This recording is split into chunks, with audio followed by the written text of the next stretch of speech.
오브젝트에 색깔을 넣는 연습을 해 보고 있습니다. 우리 예상과는 다르게 오브젝트 자체에 색깔 넣는 기능은 포함하고 있지 않아요. 머티리얼이라고 해서 빛에 의해서 이제 물체가 색깔이 변해지게 되는데 어떤 방식으로 표현할 건가 라고 하는 수치 구조는 따로 빼내서 머티리얼이라고 이름이 지어져 있습니다.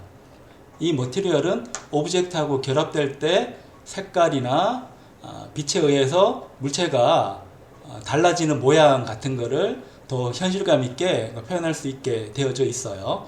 그래서 오브젝트와 머티리얼은 따로 있다라고 생각을 해야 되고, 단순하게 생각하면 같이 합쳐 놓는 게 더 편할 것 같은데 왜 떨어뜨려 놨을까 생각을 해야 됩니다. 근데 머티리얼하고 오브젝트를 따로 떨어뜨려 놓으면 조합이 다양하게 생길 수가 있죠. 우리 현재 빨간색으로 했는데 파란색, 빨주노초 파남보를 다 만들 건데, 그러니까 여기에 대한 머티리얼을 적용을 하면 같은 오브젝트인 공인데 이 오브젝트가 가지고 있는 빛에 의해서 반사되거나 산란되는 특성들을 다르게 바꾸어서 재질이 바뀌는 것처럼 우리가 예상을 할 수가 있습니다. 예를 들면 우리가 나무 탁자라고 하는 것도 보면 나무라는 재질하고 탁자라는 오브젝트가 합쳐져서 만들어진 말인데, 나무 탁자라는 거 하나로 쓰기보다는 나무라는 머티리얼, 탁자라는 오브젝트 따로 떨어뜨려서 조합을 하는 게 더 다양하게 만들어 줄 수 있잖아요. 그래서 나무 탁자, 나무 의자, 나무 책장 이런 게 가능한 것처럼 나무 대신에 쇠를 넣으면 쇠 탁자, 쇠 의자, 쇠 책장. 오브젝트는 똑같은데 재질이 달라짐으로 해서 느낌을 혹은 보는 바를 다르게 해줄 수가 있잖아요. 그런 것처럼 유니티에서도 혹은 더 큰 범위인 컴퓨터 그래픽스에서는 오브젝트와 머티리얼을 다 따로 분리해서 처리를 하고 있다. 유니티도 그걸 따르고 있다. 이렇게 생각을 하면 이해가 빠를 것 같습니다. 이 색깔을 해줄 때 또 골치 아픈 점이 있었죠. 뭐가 골치 아팠는가 하면, 자, 유니티에서 색깔 만들어 주는 부분, 그러니까 빛에 의해서 이 오브젝트가 산란되는, 빛이 반사되는 이런 특성들은 렌더링이라고 했고, 렌더링을 담당하는 부분이 렌더러입니다. 렌더러. 이름이 어려워요. 렌더러. 우리말로 표현하면 표현한다는 뜻입니다. 표현기. 이렇게 번역할 수 있는데, 렌더러 쪽에서 이 광원에 의해서 물체가 산란되는 특성, 빛이 반사되는 특성을 렌더러 쪽에서 담당해서 표현을 해주고 있습니다. 근데 이름이 좀 쉬우면 좋은데 이 머티리얼 쪽에 가보면 렌더링을 하기 위한 수치들이 장황하게 배치가 되어 있습니다. 왜 이렇게 많지?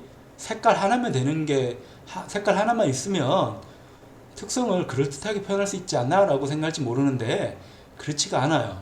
원색으로 집어넣으면 입체감이 납니까 안 납니까? 안 나잖아요. 빛을 직접 받는 부분은 살짝 반짝반짝 해야 되고, 빛을 덜 받는 부분은 어두워야 되는 거고, 여기 보는 것처럼 그림자도 있어야 되고, 이런 특성들을 다 만들어 주려면 머티리얼은 단순할 수가 없습니다. 그럼 머티리얼에는 어떤 수치들을 집어넣는 게 좋을까도 고민을 할 수밖에 없죠. 자, 그래서 이 물체가 가진 기본적인 색깔은 알베도라고 표현을 합니다. 알베도. 알베도라고 여기 되어져 있는데, 이 알베도라고 하는 게 물체가 가진 기본적인 색깔입니다. 근데 이름이 좀 어려워요. 알베도 이러면 생전 처음 들어보는 사람도 많을 거고요. 이게 영어라서 그런가? 이렇게 생각할지 모르는데 영어라서가 아니고요. 보통의 미국 사람도 잘 모릅니다. 알베도라고 하면. 자, 이게 일반인들이 쓰는 말이 아니고, 그러니까 천문학 가는 사람들이 이제 쓰는 말입니다. 천문학에서 쓰는 말이고, 태양이 빛을 비추잖아요. 지구에 빛을 비추면 낮이 되는데 밤에도 태양빛이 우리한테 도달하는 경우가 있죠. 달빛 같은 거. 요 달빛을 표현하는 천문학 용어가 알베도입니다. 그러니까 달빛은 어떤 빛입니까? 빛이 나한테 직접 오는 건 아니죠. 그러니까 태양이 있으면 여기 지구가 있고 여기에 이제 달이 있잖아요. 달이 있으면 이렇게 여기 있으면 낮이니까 안 되는구나. 지우고 달이 있잖아요. 달. 여기 달이 있는데 빛이 달에 맞고 지구로 오는데 직사광선은 아니지만 밤에는 직사광선 역할을 하잖아요. 그래서 은은한 달빛 이런 표현이 있는데 자, 은은한 요 반사 빛을 고상하게 표현하면 알베도라고 합니다. 영어로는 엘비도라고 하는 건데 은은하게 나한테 오는 빛입니다. 그러니까 그냥 오지 않고 반사돼서 오는 빛인데 원래 달은 울퉁불퉁하게 생겼잖아요. 울퉁불퉁하게 생겼는데 밤에 이 빛이 반사돼서 우리 쪽에 올 때는 달의 울퉁불퉁함은 잘 느껴지지 않고 우리가 생각하는 달빛 그런 모양처럼 이제 보이잖아요. 그러니까 달이 가지고 있는 빛을 반사하는 평균적인 특성이라고 해서 알베도라고 하고 우리말로 굳이 번역하자면 번역하는 사람은 아무도 없지만 우리가 쉽게 이해하기 위해서 번역할 필요가 있습니다. 번역을 하면 그러니까 평균 반사, 평균적인 반사라든지 은은한 반사로 번역을 할 수 있습니다. 그럼 반사하는 종류가 또 몇 가지 있다는 거잖아요. 어떤 게 있는가 하면 자, 빛이 있을 때 지구에서 이렇게 빛이 맞으면 직접 반사하는 경우가 있습니다. 직접 반사. 거울이 있는 것처럼 반사가 한다고 해서 거울 반사라고 하는데 빛이 완전히 직접적으로 나한테 반사돼서 오는 겁니다. 그럼 빛을 받은 부분은 환하게 보이고 환하다는 것은 흰색으로 표현을 하겠죠. 그런 게 직접 반사 아니면 거울 반사에 해당하는 거고 또 확산 반사라는 것도 있습니다. 확산 반사. 자, 거울에 반사되는 거는 빛이 굉장히 강하게 오는 건데 확산 반사는 연한 반사입니다. 연한 반사. 연하게 안개가 낀 것처럼 뿌옇게 이제 오는 게 확산 반사가 되는 거고 확산이라는 말은 물리학적인 용어인데 우리가 이 확산을 느낄 수가 있는 거는 향수죠. 향수처럼 나한테 내 코로 냄새가 직접적으로 오는 건 아닌데 은은하게 퍼져서 나한테 오는 그런 반사도 물체를 3차원적으로 실감나게 표현할 때 꼭 필요합니다.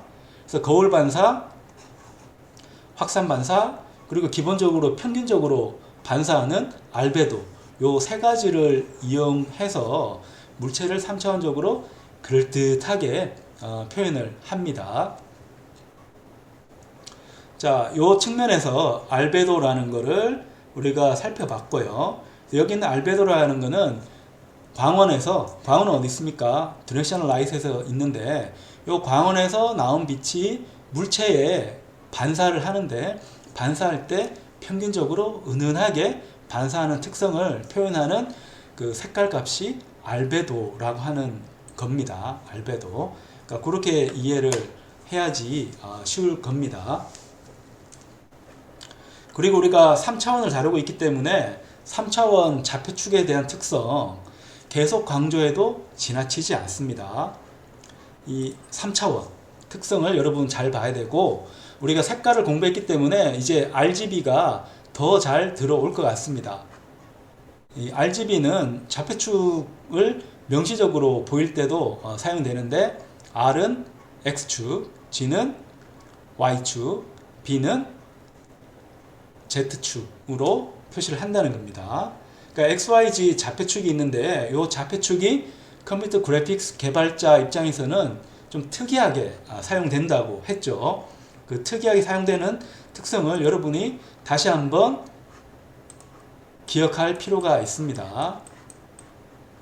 자, 3차원은 표현을 할 때 XYZ로 표현을 합니다. 3차원 위치. 요 3차원 위치는 XYZ로 표현을 하는 거고, 이걸 영어 표현도 잘 알 필요가 있다겠습니다. 외부 문서라든지 다른 사람과 대화할 때 명칭을 정확하게 하려면 영어로 해야 되고, 여러분이 C# 스크립트를 할 때도 요 명칭으로 사용을 하기 때문에 한글 이름도 알아야 되지만 영어 명칭도 꼭 알아야 됩니다. 그러니까 3차원 포지션은 X하고 Y, Z 순서상 3개를 나열해서 표현을 합니다. 그러니까 X축으로 X만큼, Y축으로 Y만큼, 높이 방향으로 Z만큼 가는데, 컴퓨터는 XYZ가 다르다고 했습니다. 컴퓨터는 높이 방향이 Y고, 자, 요 방향이 X고, 그 다음에 요 방향이 Z입니다. 이게 좀 특이하게 구성되어 있어요. 그 Y축은 어떤 거 의미하는 겁니까? Y축은 중력 방향입니다. 정확하게는 중력의 반대 방향. 중력의 반대 방향. 다른 말로 하면 하늘 방향, 이렇게 할 수가 있겠네요. Y축의 반대 방향이 중력이 작용하는 방향이고, Y축은 중력의 반대 방향입니다. 그럼 Z축은 뭐예요? Z축은 카메라 지향 방향입니다. 카메라가 보는 방향. 카메라가 보는 방향. 여기가 Z축입니다. 진짜 그런가 한번 볼까요? 메인 카메라 누르면 카메라가 어디를 보고 있습니까? 카메라가 Z방향을 보고 있습니다. Z방향을 보고 있으니까 빨간색 공이 화면에 카메라 시점에 나타나잖아요. 카메라 시점에.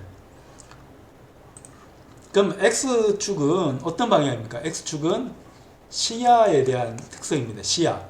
시야는 영어로 뭐라고 했습니까? FOV라고 했습니다.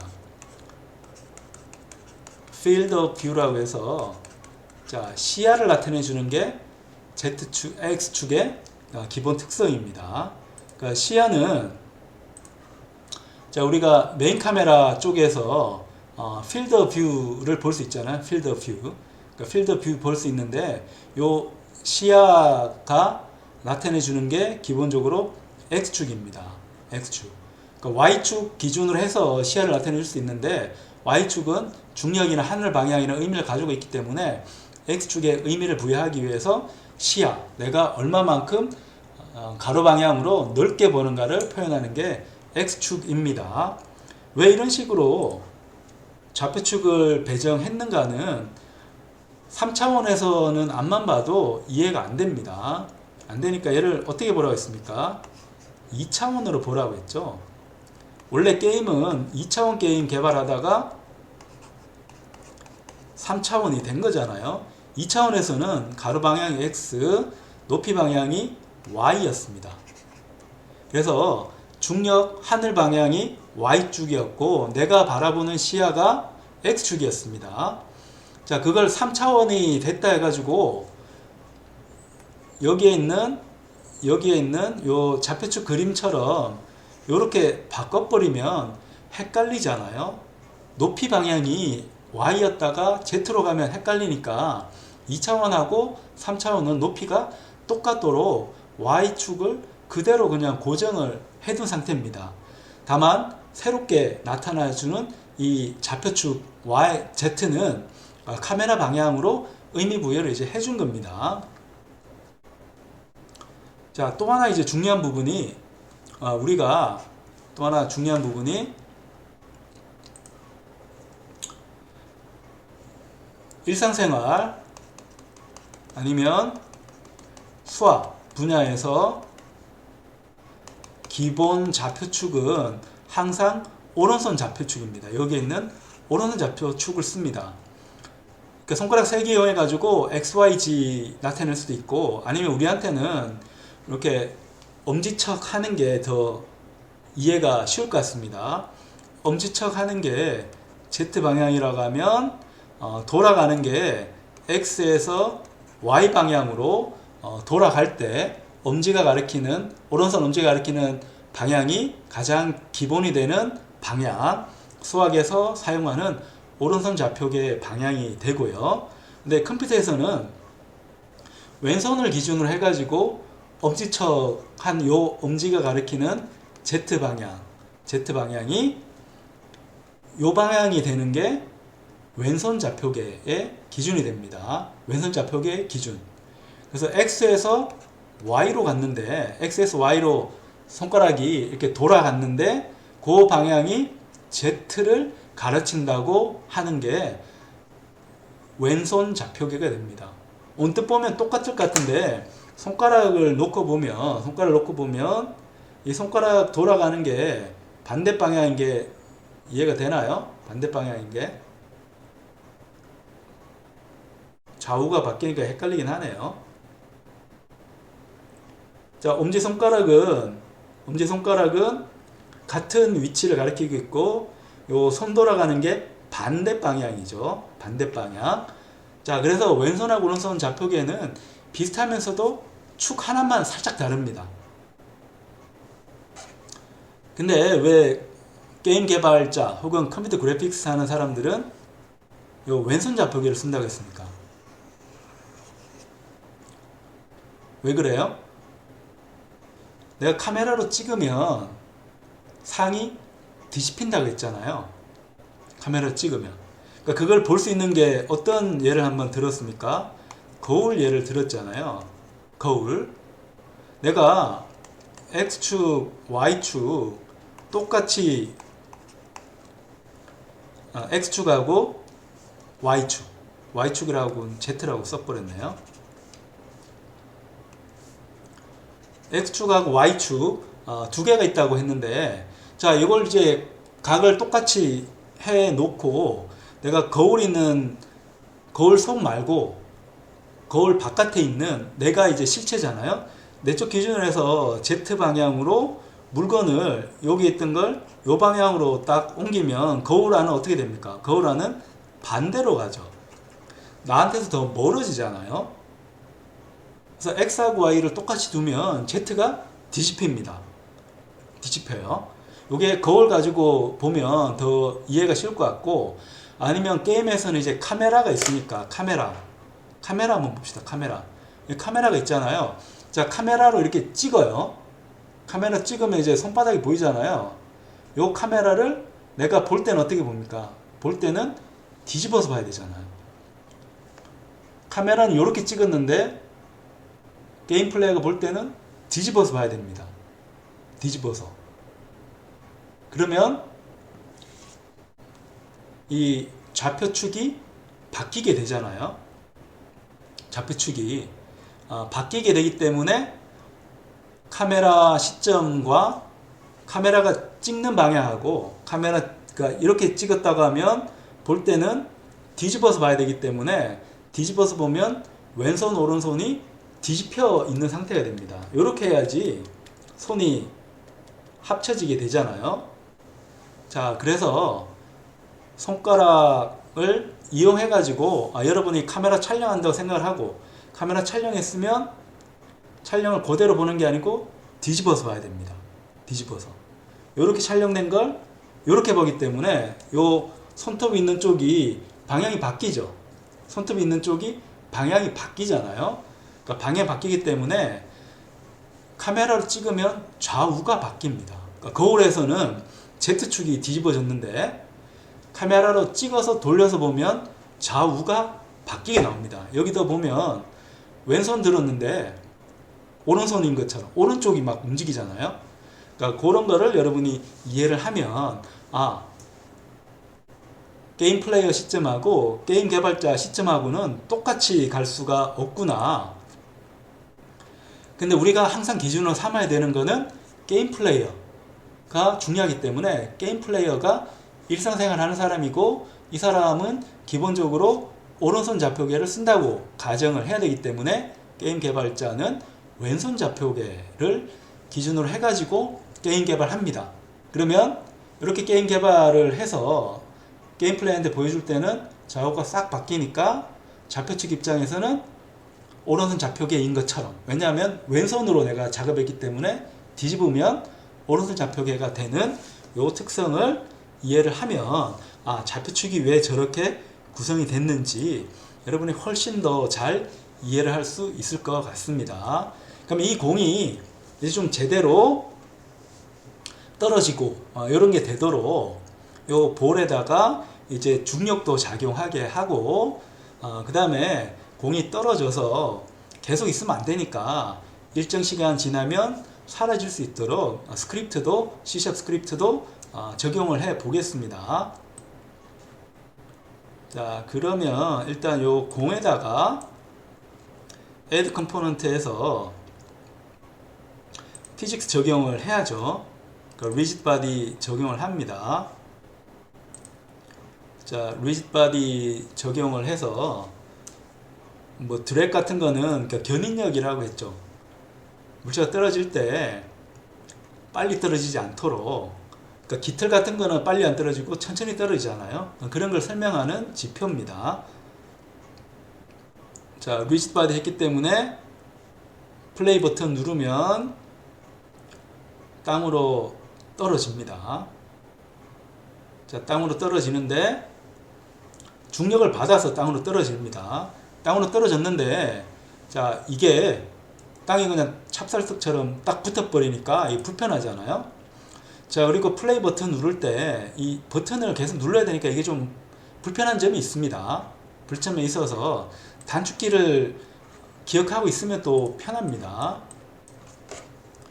자, 플레이 할 때 플레이 버튼 단축키,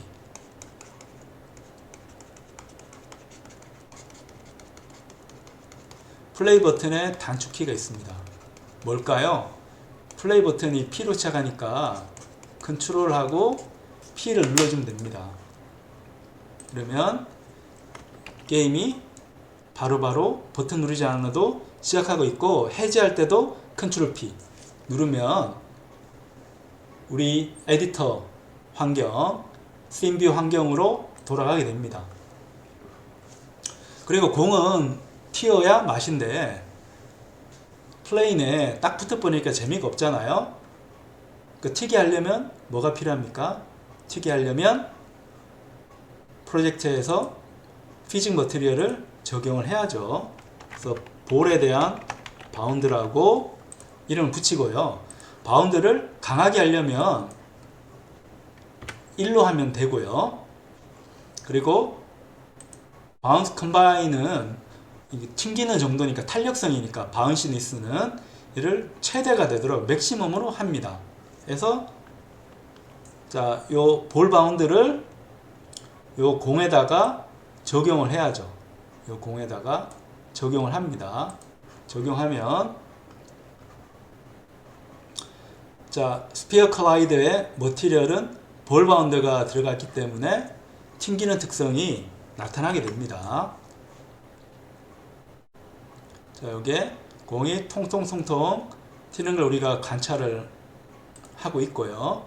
요 볼이 이제 계속 써야 되니까 자, 요 볼은 우리가 프리팹으로 활용하는 게 더 좋겠습니다. 그래서 하이라키에 있는 오브젝트를 프로젝트에 있는 에셋으로 가지고 왔습니다. 이름도 빨간색 공이니까 레드볼이라고 하죠. 레드볼이라고 하고, 얘도 지울 수 있고 필요할 때마다 레드볼을 갖다 놓으면 됩니다. 레드볼. 요 레드볼의 포지션은 5 정도로 하죠. 5 정도로 하고, 자, 얘는 아까 처음에 갖고 온 거니까 높이가 안 맞아서 5 정도로 해서 레드볼을 한번 만들어 봤습니다. 자, 이 레드볼은 그러니까 시간이 지남에 따라서 어느 정도 시간 후에 사라졌으면 좋겠어요. 자, 그걸 위해서는 C# 스크립트가 필요하기 때문에 오른쪽 클릭을 해서 Create C# 스크립트, 아니면 프로젝트에 가서 C# 스크립트 하면 되고, 얘는 공을 죽이는 거니까 킬볼이라고 스크립트 이름을 붙이고 더블 클릭해서 비주얼 스튜디오에서 작업을 합니다.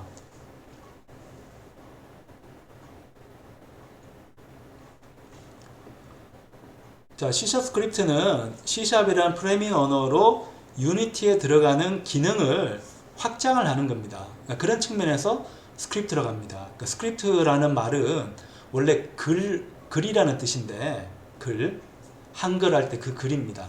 글이라는 뜻인데, 어떤 시스템의 기능 확장하는 아주 단순한 언어를 스크립트 언어라고 부릅니다.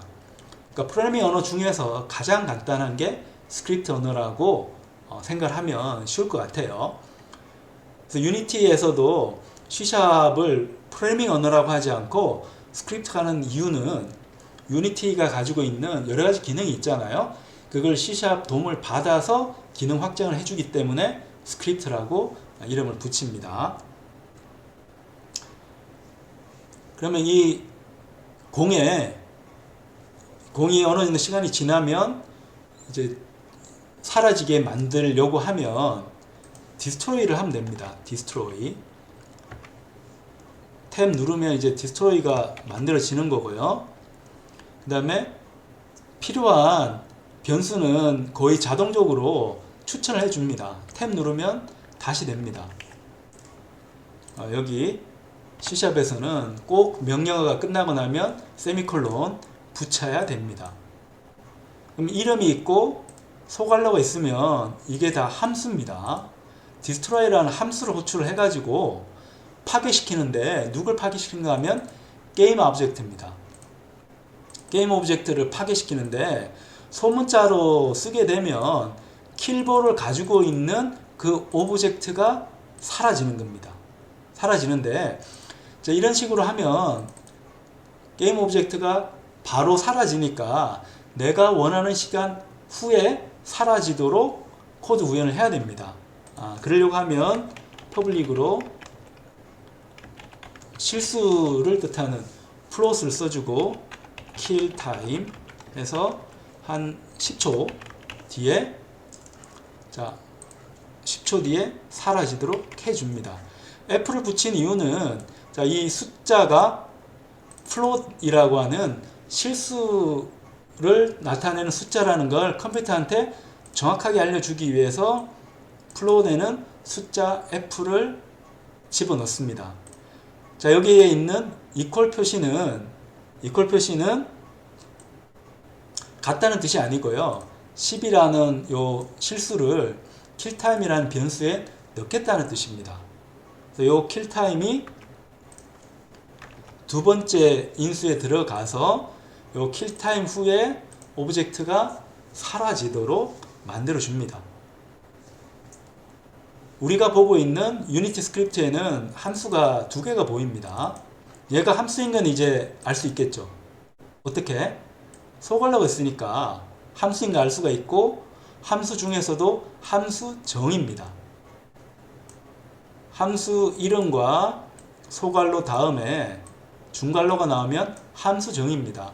함수를 쓰기 위해서 정의를 하는 겁니다. 만들어주는 부분입니다. 근데 디스트로이는 함수 정의가 아니고 함수 사용입니다. 왜? 중괄호가 없잖아요. 그러니까 그걸로 판단을 하면 됩니다. 이렇게 킬볼이라고 하는 C# 스크립트를 만들어서 요 C# 스크립트를 레드볼에다가 적용을 합니다. 레드볼로 가면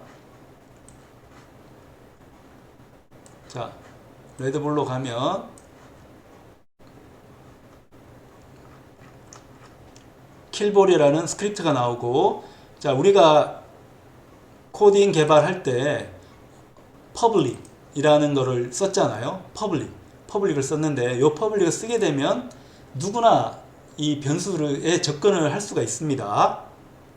그래서 유니티 에디터에서는 킬타임이라는 걸 보여줘서 이걸 내가 마음대로 조정을 할 수가 있습니다. 그 상태에서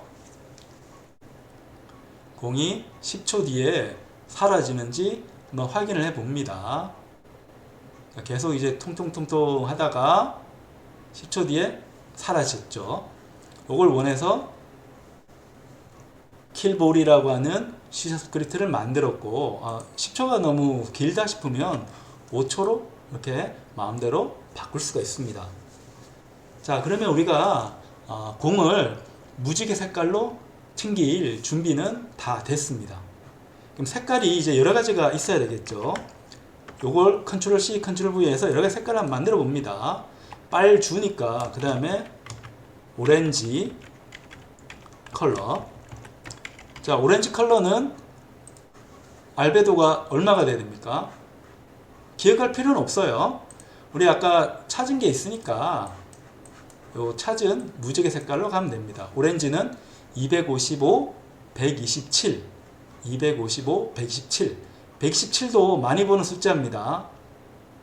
128에 1만큼 뺀 값이고 128은 256의 반입니다. 자, 오렌지 색깔을 반영을 해보면 오렌지 색깔은 자, 빨간색이 255, 그린이 127, 블루는 0. 자, 얘가 오렌지입니다. 진짜 오렌지처럼 보이죠? 오렌지. 그 다음에 옐로우가 필요하겠네요. 옐로우. 자, 옐로우 한번 해봅니다. 자, 옐로우 컬러 한번 만들어 보고요. 자, 옐로우 컬러는 자, 옐로우 컬러는 255, 255, 0입니다. 자, 옐로우 컬러는 알베도가 255, 255, 0. 이러면 완전한 노란색이 됩니다.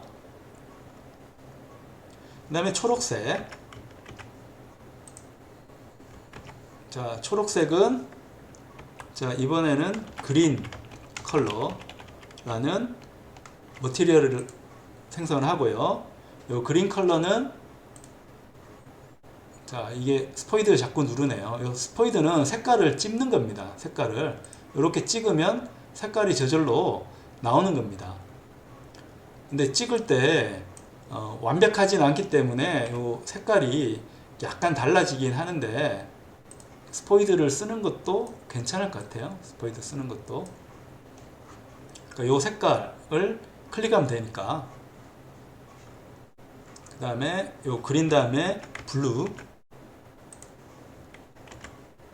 한번 만들어 봅니다. 자, 블루 컬러.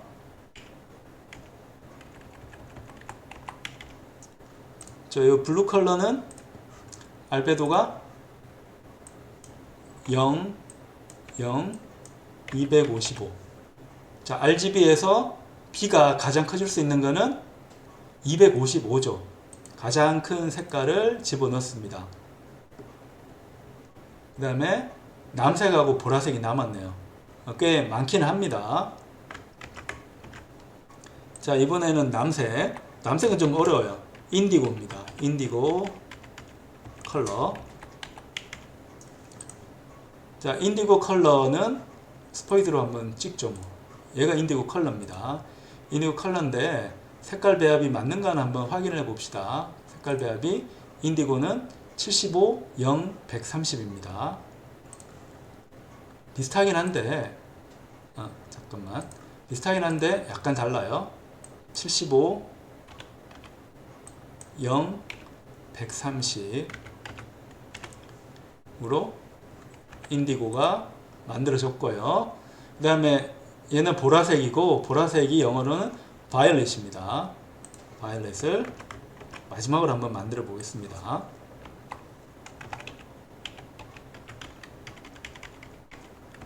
자, 컴퓨터를 보면 남색과 보라색은 확실히 구별되기는 하는데 이게 말하지 않으면 사실 잘 몰라요. 색깔 감각이 있지 않으면.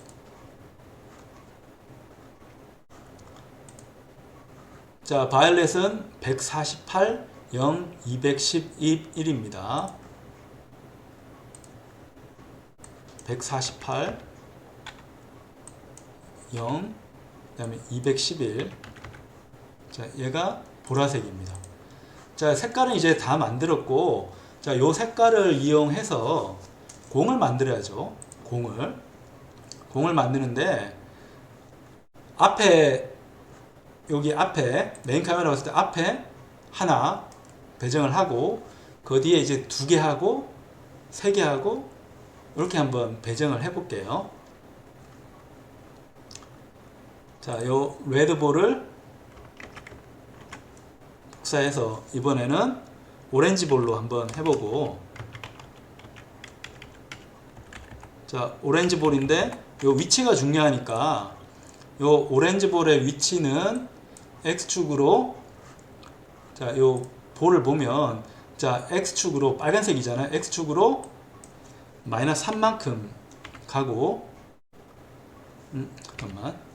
자, 엉뚱한 게 됐으니까 얘를 가지고 예시를 든 거고, 오렌지 볼이 이제 바뀌어야 되니까, 자, 오렌지 볼의 포지션이 오른쪽으로 X축 방향으로 마이너스 3만큼 가고 앞으로 3만큼 가도록 해줍니다. 얘가 오렌지 볼이 되는 거고, 자, 오렌지 볼의 머티리얼을 좀 바꿔야 되겠죠. 오렌지 볼의 머티리얼을 오렌지로 바꿉니다. 그래서 이 오렌지 볼을 갖다 두면 이 위치에 오렌지 볼이 생기게 됩니다. 잘 나오는지 카메라로 확인을 합니다. 카메라로 멀리에 오렌지색이 있는 게 보이네요. 그 다음에 오렌지 볼 대신에 다시 노란색 볼이 필요하겠죠. 자, 옐로우 볼 한번 봅시다. 옐로우. 자, 축구처럼 대형을 한번 만들려고 합니다. 공의 대형을 만들려고 하는데, 자, 이 옐로우 볼은 마이너스 3에 두지 말고 3에 둘게요. 3에 두고 얘의 머티리얼은 옐로우로 합니다. 얘를 갖다 놓습니다. 카메라를 한번 관찰해 보고요. 큰 카메라로 보면 이제 빨주노초 파남보 색깔이 보이기 시작합니다. 자, 옐로우볼 다음에는 그린볼이 필요하죠. 자, 그린볼이 필요합니다. 자, 이 그린볼은 위치를 Z축을 6칸, X축을 마이너스 3칸 이렇게 한번 가보겠습니다. 그리고 머티리얼은 그린으로 해서 배치를 합니다. 자, 그러면 주황색 공 바로 앞에 초록색 공이 있습니다. 초록색 공이 있는 게 보이고, 파란색, 자, 블루볼을 하나 만들어 보겠습니다. 그 다음에 블루볼, 자, 블루볼을 만드는데 이번에 블루볼은 위치를 X축 위치를 0으로 하고 머티리얼은 블루 컬러 해서 프리탭을 하이라키 쪽으로 움직여서 만들어 봅니다. 그럼 파란색 공이 또 저 멀리 있는 것처럼 보여지고요. 자, 남색 공을 또 하나 만들어 봅니다. 자, 인디고, 이번에는 인디고 볼을 만들어 봅니다. 자, 인디고 볼의 위치는, 자, 인디고 볼의 위치는 3으로 보낼게요. 3으로 보내고, 당연히 머티리얼은 인디고 컬러. 그러니까 이 프리팹을 하이라키에 있는 오브젝트로 만듭니다. 그럼 저 멀리 공이 3개가 보입니다. 1개, 2개, 3개 이렇게 배치했습니다. 그러니까 무지개니까 색깔은 딱 하나 남았네요.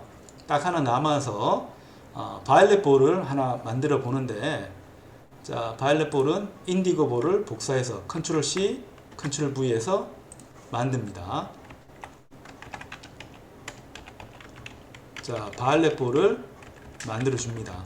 그러니까 바이올렛 볼은 저 멀리 한번 보내 볼게요. 위치는 X축 위치는 0. 좌표축은 얘를 가지고 이제 판단해야 됩니다. 여기는 중앙에 이제 배치하고 Z축 방향으로는 9만큼 이동하도록 배정을 했습니다. 그 다음에 이 머티리얼은 바이올렛 컬러를 선택을 했고, 프리팹을 하이라키를 갖고 가서 바이올렛 볼을 만들어 줍니다. 자, 이렇게 하고, 자, 시점을 조금 더 내가 잘 볼 수 있도록 플라이 스루 모드를 가기 위해서 마우스 오른쪽 클릭을 하고 이동을 시켜 봅니다. 훨씬 더 잘 보일 수가 있죠. 그러니까 게임에서는 잘 안 보이니까 메인 카메라 선택한 다음에 얘를 스냅 모드로 하기 위해서 컨트롤 키 누르고 뭐 위로 가보기도 하고 아니면 가까이 다가가도 됩니다. 가까이 다가가면서 모양을 한번 봐줍니다. 자, 이 상태에서 컨트롤 P 눌러서 플레이 한번 해봅니다. 어떤 현상이 생기는지. 통통통통 잘 튕기는 모양을 볼 수가 있고 10초 뒤에는 똑같이 사라집니다. 우리가 원하는 대로 무지개 공 낙하 게임이 완성이 되었습니다.